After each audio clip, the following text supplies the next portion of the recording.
بسم اللہ الرحمن الرحیم۔ السلام علیکم ناظرین، آپ یوٹیوب چینل دیکھ رہے ہیں، میں عمران خان ہوں۔ ملٹری اسٹیبلشمنٹ نے اپنی توپوں کا رخ کر دیا ہے مولانا فضل الرحمان کی طرف۔ فضل الرحمان صاحب نے ایسا کیا کر دیا کہ سارے کے سارے مل کر انہیں پڑ گئے ہیں۔ وہ سیاستدان جو فوج کے ٹاؤٹوں کے طور پہ کردار ادا کرتے ہیں، یا وہ لوگ جو آج کل بہت ملٹری اسٹیبلشمنٹ کے قریب ہیں، چاہے وہ صحافی ہیں یا کوئی اور لوگ ہیں، یا وہ جو پیڈ اکاؤنٹس ہیں وہ ہو گئے، یا کالا چینل وغیرہ، یہ سارے رل کے مولانا فضل الرحمان صاحب کو پہ گئے۔ اس کی وجہ کیا ہے کہ فضل الرحمان صاحب نے ایک تقریر کی حال ہی میں، اور جو تقریر کی اس میں 4 سے 5 ایسی باتیں ہیں جو پاکستان کے اس وقت موجودہ ملٹری رجیم کو چبھ گئیں، یا آپ کہیں تو عاصم منیر صاحب کو یا ان کے لیے کام کرنے والے جرنیلوں کو یہ 4-5 باتیں چبھ گئیں۔ ان میں جو سب سے پہلی بات ہے وہ جو انہوں نے کہی، اور جو بڑی سخت بات تھی، انہوں نے کہا جی کہ اپنے شہداء کے خون کا احسان ہم پر کیوں ڈالتے ہو؟ ہم اپنے خون پسینے کی کمائی سے ٹیکس دیتے ہیں، جس سے تمہیں تنخواہ ملتی ہے، تم نے یہ پیٹی اسی لیے پہنی ہے، یعنی جو تم نے یہ رستہ اپنایا، تمہارے پاس یہ آپشن تھی، تم یہاں پہ آ گئے، اب تم بندوق اٹھاؤ، تم لڑو، تو اپنے شہداء کے خون کا احسان ہم پہ کیوں ڈالتے ہو؟ یہ فضل الرحمان صاحب نے ایک بات کی۔ پھر انہوں نے کہا جناب کہ ہم کیوں بندوق اٹھائیں اور کیوں لشکر بنائیں، یہ فضل الرحمان صاحب کی ایک بات تھی، اور اس سے تو انہوں نے ایک بہت بڑی خبر بھی دے دی، بہت بڑا انکشاف بھی کر دیا کہ واقعی میں ملٹری اسٹیبلشمنٹ ایک مرتبہ پھر لشکر بنانا چاہتی ہے، اور وہ لشکر بنا کر عوام کو دہشت گردوں سے یا عوام کو مخالف گروہوں سے لڑوانا چاہتی ہے۔ اور یہ جو اس وقت بلوچستان میں قتل عام ہوا پولیس والوں کا، وہ لوائقین کیا کہہ رہے ہیں، وہ بھی اس سے ملتی جلتی بات کر رہے ہیں۔ میں ان کے اوپر بعد میں جاؤں گا، فضل الرحمان صاحب کی باقی باتیں۔ انہوں نے کہا جی کہ وردی اتار کر الیکشن لڑو اگر تمہیں اتنا ہی شوق ہے۔ یہ بھی ایک چیلنج فضل الرحمان صاحب نے کیا۔ اس پہ بہت غصہ چڑھتا ہے فوج کو ہمیشہ۔ وہ یہ کہتے ہیں کہ آپ انکنڈیشنلی اس بات کو تسلیم کریں کہ ہمارا جو چیف ہے یا ہمارا جو آرمی چیف ہے وہ پاکستان کا سب سے مقبول آدمی ہے، وہ ہے پاکستان کا سب سے بڑا ہیرو، اس کو آپ انکنڈیشنلی آپ مان لیں، اس کے رستے میں آپ نے کوئی روڑے نہیں اٹکانے۔ یہ ہمیشہ سے ایک ہیروئزم، ایک ہیرو گیری کا شکار رہتے ہیں، لیکن معاملہ یہ ہے کہ گراؤنڈ ریئلٹی یہ نہیں ہوتی۔ تو جب بھی کبھی کوئی گراؤنڈ ریئلٹی کی بات کرتا ہے تو وہ لوگ یہی کہتے ہیں کہ آ جاؤ الیکشن لڑ دو، کونسلر کا الیکشن لڑ لو، آپ کو پتہ چل جائے گا۔ جب پرویز مشرف، جن کو بہت زوم تھا اپنی مقبولیت کا، جب انہوں نے الیکشن لڑا تو پورے پاکستان میں 1 سیٹ ملے گی انہیں، وہ بھی چترال میں کہیں جا کر 1 سیٹ انہیں دلوائی گئی تھی کہ چلو ایک آدھی سیٹ تو مل جائے۔ ایک دور تھا وہ یہ فیصلہ کرتا تھا کہ کون حکومت کرے گا، کون حکومت نہیں کرے گا، کس کو کتنی سیٹیں دلوانی ہے، کون سی جماعت کہاں سے نکال کے کیسے بنانی ہے۔ ایک دور وہ بھی تھا نا۔ ایک دور وہ تھا کہ پرویز مشرف نے اپنی پارٹی بنائی، الیکشن لڑا 1 سیٹ، اور وہ بھی دلوائی گئی جا کے چترال سے پہاڑوں کے اوپر۔ تو وہ جو فضل الرحمان صاحب نے کہا نا کہ وردی اتار کے الیکشن لڑو، لگ پتہ جائے گا آپ کو، تو اس سے بڑی تکلیف ہوتی ہے۔ پھر انہوں نے کہا جی کہ یہ جو ملٹری اسٹیبلشمنٹ کی جتنی حکمت عملی ہے یا ان کا جو بیانیہ ہے وہ مکمل طور پہ تباہ ہو چکا ہے، امن و امان ناپید ہے۔ خیبر پختونخوا اور بلوچستان کے معاملات انہوں نے کھول کر رکھ دیے۔ پھر فائنلی انہوں نے ایک اور بات کہی کہ پاکستان کے تعلقات ہماری حرکتوں کی وجہ سے خراب ہو رہے ہیں، ہمارے آس پاس جتنے ممالک ہیں ان سب کے ساتھ ہم نے اپنے تعلقات برباد کر دیے ہیں، بلکہ ہم نے دھوکہ دیا ہے۔ فضل الرحمان صاحب نے آئینہ دکھایا۔ اب اس بات پہ نا بہت غصہ آیا، اور سارا کا سارا سوشل میڈیا کے اوپر جتنا گند بلا اکٹھا کیا تھا ملٹری اسٹیبلشمنٹ نے، کالا چینل بنایا، بہت سارے لوگ اس کے اندر ہائر کیے، بہت سارے ٹاؤٹس بنائے، بہت سارے لوگوں کو اپنے ساتھ اکٹھا کیا، ہم خیال گروپس بنائے، ان ساروں کو فضل الرحمان کے اوپر چھوڑ دیا گیا۔ فضل الرحمان کے بھائی نے ایک سٹیٹمنٹ دیا ہے، اور سٹیٹمنٹ یہ دیا، تم طاقتور ہو تو سچ سننے کا حوصلہ بھی کر لیتے، اپنے پے رول پر رہنے والے ڈیجیٹل چینل سے زبردستی ٹویٹس اور پوسٹیں کروانے بلکہ گالیاں دلوانے، اپنے لے پالک سیاسی ورکرز اور اپنے نوکر صاحبان جبہ و دستار سے فضل الرحمان کو گالیاں دلوانے سے بہتر تھا کہ جو انہوں نے کہا اس کا جواب دیتے۔ بلوچستان، خیبر پختونخوا، فاٹا، سندھ، کشمیر، سب پاکستانیوں کو امن دینا کس کا کام ہے؟ تمہارا کام ہے۔ وردی کس نے پہنی ہے؟ تم نے پہنی ہے۔ عوام کے ٹیکس سے تنخواہ کون لیتا ہے؟ تم لیتے ہو۔ جنگ اور فساد میں لڑنے اور جان دینے کا حلف کون لیتا ہے؟ تم۔ تو لشکر بنا کر بندوق برداروں سے قوم کیوں لڑے؟ بندوق برداروں کے خلاف بندوق قوم کیوں اٹھائے؟ اگر لشکر بن بھی گئے تو تمہارے پاس تو قلعے ہیں، بندوق ہے، ٹینک ہیں، جہاز ہیں، ان کے خلاف لڑنے کا آئینی اور قانونی اختیار ہے۔ لیکن اس لشکر اور اس قوم کو اب اور بعد میں تحفظ کون فراہم کرے گا؟ یہ بات ٹھیک ہے، میں نے آپ کو پچھلے ویلاگ میں کہی تھی کہ اس سے پہلے جتنے لشکر بنائے گئے نا، ان لشکروں نے دہشت گردوں کا خاتمہ کیا، بلکہ زیادہ لڑائی لشکروں نے لڑی. فوج تو لڑائی اتنی لڑتی بھی نہیں تھی، دہشت گردوں کا وہ کیا مقابلہ کرے گی اپنے علاقوں کے اندر، اپنے شہروں کے اندر. انہیں تو وہاں سمجھ بھی نہیں آتی تھی. ان علاقوں کے بارے میں جو لوگ جانتے تھے انہوں نے لشکر بنائے اور وہ دہشت گردوں سے لڑے. لیکن ہوا کیا؟ بعد میں ان کا قتل عام ہوا. دہشت گرد تو اس وقت ہار گئے، لیکن بعد میں ٹارگٹ کلنگ شروع ہو گئی، اور اس لشکر میں شامل لوگوں کو ایک ایک کر کے، کوئی بازار میں جا رہا ہے، کوئی گاڑی پہ جا رہا ہے، کوئی کہیں جا رہا ہے، کوئی ٹریول کر رہا ہے، کوئی گھر میں ہے، انہیں ٹارگٹ کلنگ کیا گیا، ان سب کو مارا گیا. اور یہ ساری چیزیں رپورٹ ہوئی ہیں، میں آپ کو ان کی پوری ایک تفصیلی رپورٹ دوں گا. پھر وہ یہ کہتے ہیں انہیں تحفظ بعد میں کون فراہم کرے گا؟ جس قوم کو تم نے خود ڈی ویپنائز کر کے دہشت گردوں کے رحم و کرم پہ چھوڑا ہے، ان کو دوبارہ اسلحہ دے کر واپس کیسے لوگے؟ قوم کی جو دشمنی وجود میں آئے گی اور اس میں جو نسلیں برباد ہوں گی، اس کا حساب کون دے گا؟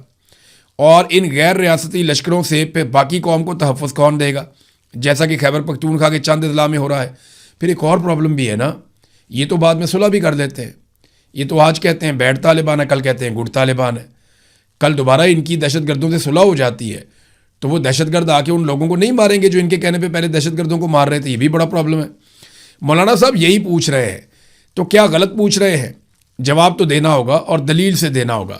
اور ہاں، تمہارے زر خرید چینلوں، لے پالک یتیم سیاسی کارکنوں اور غلام مولویوں سے یہ نہیں ہو پائے گا. تمہیں خود مولانا کی للکار کا جواب دینا ہوگا. مولانا کی للکار کا ٹرینڈ چل رہا ہے. ویسے فضل الرحمان کی پارٹی کو شاباش ہے، انہوں نے کافی پنگا لیا ہے، اور ملٹری اسٹیبلشمنٹ سے ان کی جو اب لڑائی ہوئی ہے تازہ، اس کے ریزن بھی ہیں. دیکھیں نا، فضل الرحمان صاحب کو ایک تو اقتدار میں حصہ نہیں ملا، جو بڑی سخت زیادتی ہے. انہوں نے بڑی خدمات سر انجام دی تھی رجیم چینج آپریشن میں، لیکن اس کے مطابق انہیں سیٹیں نہیں دی گئیں. بنتا تو یہ تھا کہ جب فارم 47 بانٹے جا رہے تھے تو فضل الرحمان صاحب کو 30-40 فارم 47 بانٹ کے ان کی دلی خواہش پوری کی جاتی، انہیں صدر پاکستان بنایا جاتا. وہ نہیں کیا گیا. تو یہ بڑی تکلیف دہ چیزیں ہوتی ہیں. یہ درد وہی سمجھتا ہے جو اس درد سے گزرا ہوتا ہے. اب فضل الرحمان صاحب کو اور ان کی پارٹی کے لوگوں کو کہا جاتا ہے یہ لشکر بناؤ.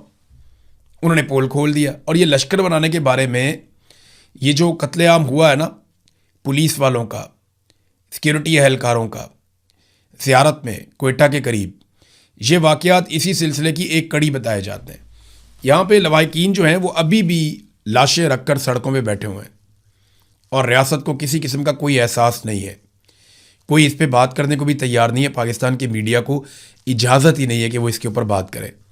وہاں خواتین بھی آ گئی ہیں لواحقین کے ساتھ، اور وہ یہ بتا رہی ہیں، خواتین نے وہاں تقریر کرتے ہوئے کہا کہ 2 کلومیٹر دور ایف سی کا قلعہ تھا اور وہاں پہ بھاری ایف سی کی نفری اور ہتھیار تھے، مگر کوئی نہیں آیا. یہ شہید محمد آصف کی ایک رشتہ دار ہیں، وہ بتا رہی تھی کہ نہ تو یہ خود آئے ایف سی والے مدد کرنے کے لیے، فوج یا ادارے خود بھی نہیں آئے، اور اسلحہ پہنچانے والوں کو بھی وہاں جانے نہیں دیا گیا.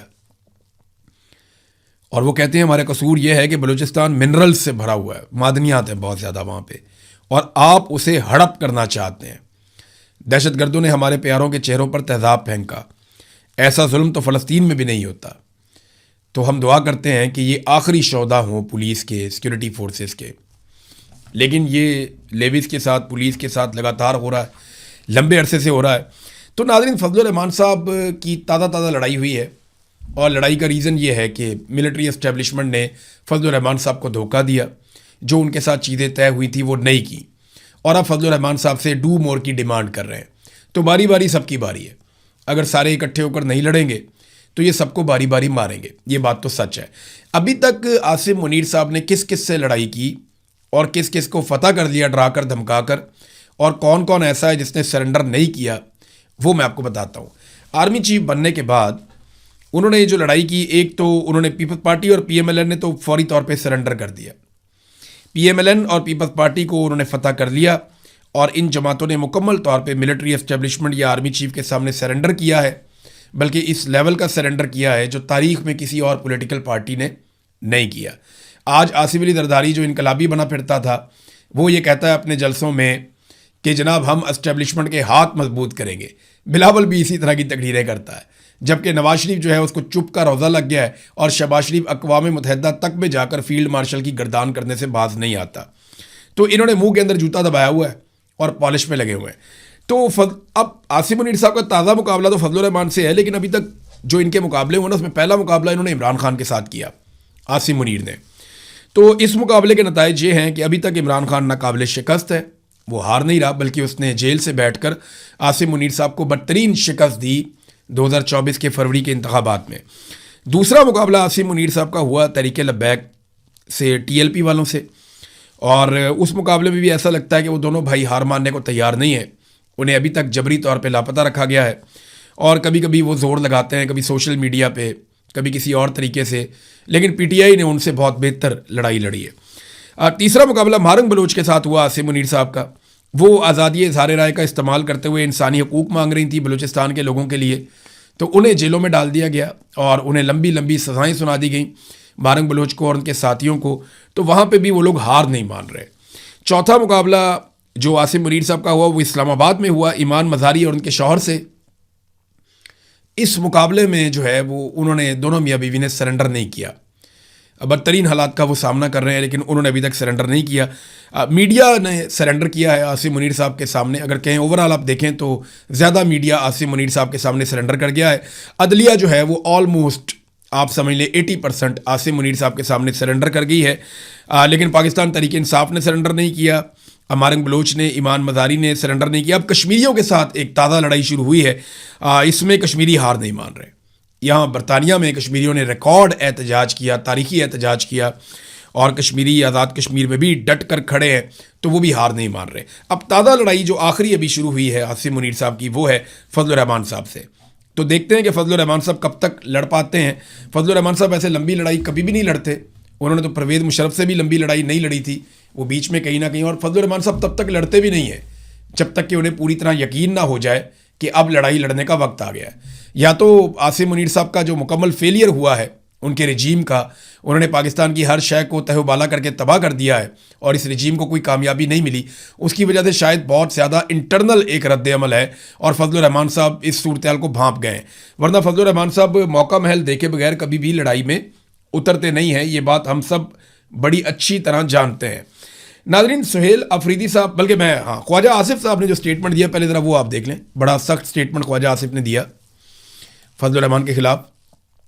وزیر دفاع ہیں، انہوں نے کہا جی کہ فضل الرحمان کے بیان کو بے حسی قرار دیا کہ فوجی جوانوں کے وطن کے لیے قربانی کو تنخواہ سے جوڑنا شہداء کے لواحقین کے جذبات مجروح کرنے کے مترادف ہے. فضل الرحمان کے جو بیان کے اوپر انہوں نے کافی رد عمل دیا. انہوں نے کہا جی کہ فوجی جوانوں کی وطن کے لیے قربانی کو ان کی تنخواہ سے جوڑنا غیر منصفانہ ہے. ایسا بیان شہداء اور ان کے خاندانوں کی دل آزاری کے مترادف ہے.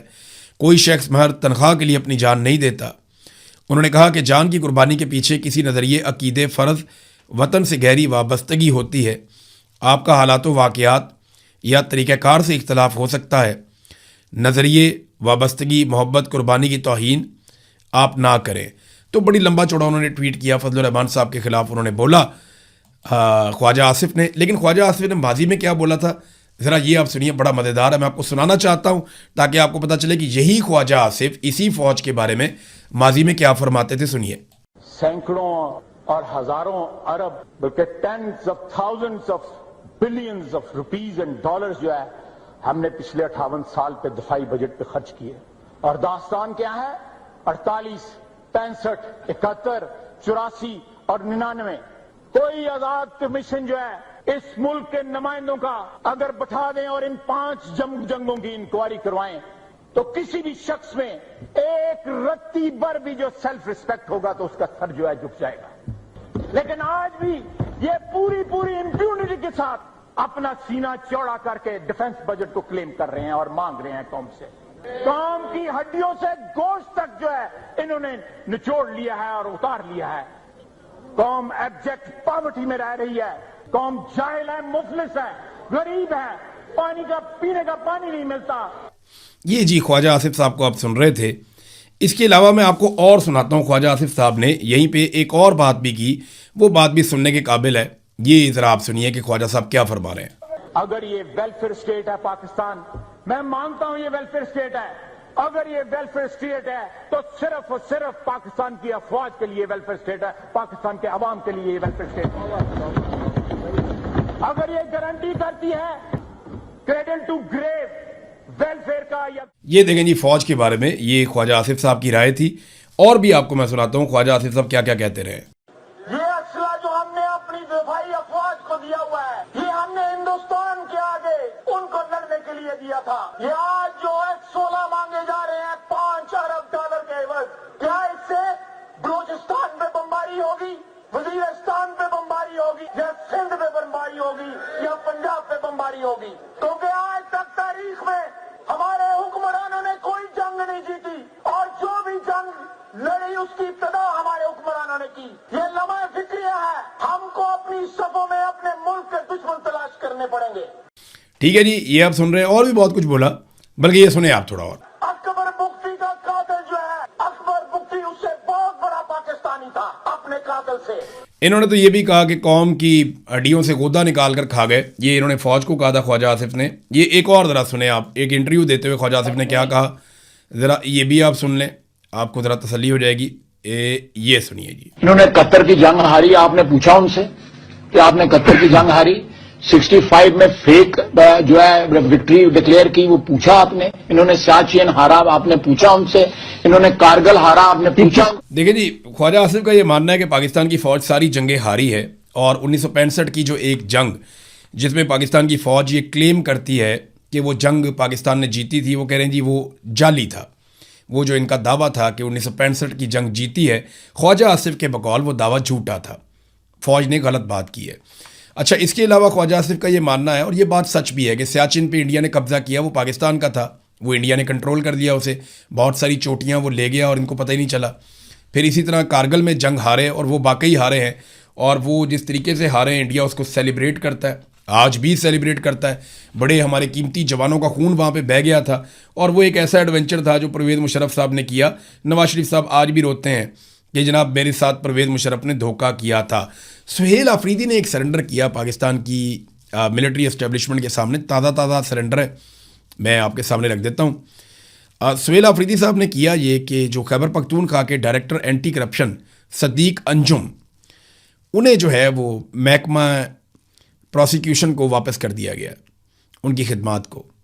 اچھا, یہ نا اسٹیبلشمنٹ کا بڑا دباؤ تھا. انہوں نے ایک جج صاحب جو ہیں ان کے خلاف, جو اسٹیبلشمنٹ کے بڑے پسندیدہ جج صاحب ہیں, ان کے خلاف معاملہ کیا ہوا تھا. تو کافی عرصے سے یہ ڈیمانڈ تھی, اور علی امین گنڈا پور کے دور میں تو علی امین گنڈا پور نے ان کو نہیں جانے دیا, لیکن سہیل آفریدی نے وہی کیا جو ملٹری اسٹیبلشمنٹ چاہ رہی تھی اس معاملے پہ. اب آ جائیں ناظرین, خطے کی صورتحال وہ بڑی خوفناک ہو گئی ہے. باقاعدہ ایک جنگ شروع ہو گئی ہے. ایران نے کئی بحری جہازوں کو نشانہ بنایا, اور یہ وہ بحری جہاز ہیں جنہیں امریکہ گزارنے کی کوشش کر رہا تھا عمان کے قریب سے ایک نئی راہداری میں سے. امریکہ نے ایران کی سرحد سے دور عمان کے قریب آبنۂ ہرمز میں سے ایک نیا راستہ نکالا ہے, ایک نئی راہداری بنائی ہے. وہاں پہ ان کی فورسز موجود ہیں. وہ کہتے ہیں جی ہم یہاں سے آئل ٹینکروں کو نکالیں گے.